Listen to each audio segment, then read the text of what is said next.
lot of people would expect me to be talking about property taxes, but I won't today because we're not there yet.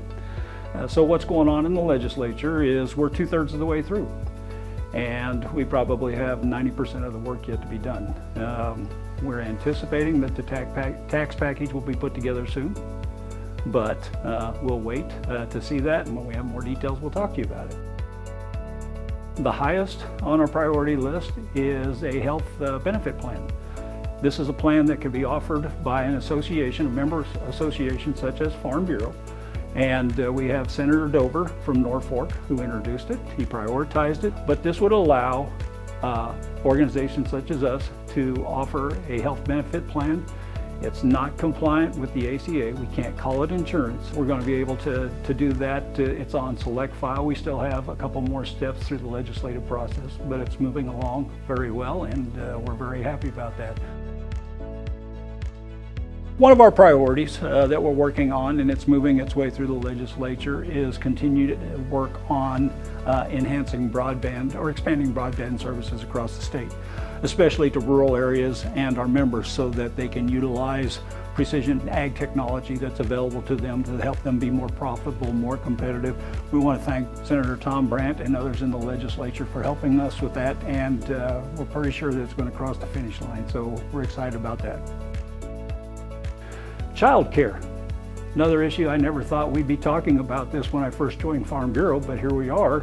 And childcare, or the lack thereof, is one of the biggest obstacles to having a reliable workforce. And mostly it's going to look like there will be incentives for employees and employers to help have competitive wages to help keep them there, plus streamline some things with background checks. One of the things that I think is unique to solving part of the childcare situation is it has to do with background checks. Each provider, each worker in a child care facility has to have a background check. And up until this time, that if you got a background check, you would be able to work in the facility where you're employed, but if you work in another facility, you have to get a second background check. It seems redundant, very inefficient. One of those fixes that we are working on in the child care package is to make those transferable so that people could work in several or separate child care facilities. Nebraska, like every other state in the country, has a workforce shortage. We're looking at lots of ways to create opportunities for building more affordable housing.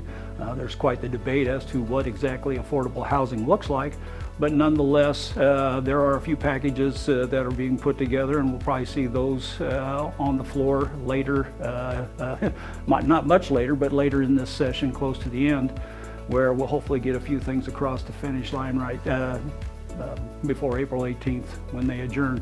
The biggest thing that we're dealing with right now is the budget. And we got to make sure that the budget's in order so that we can pay for these other things that we're talking about.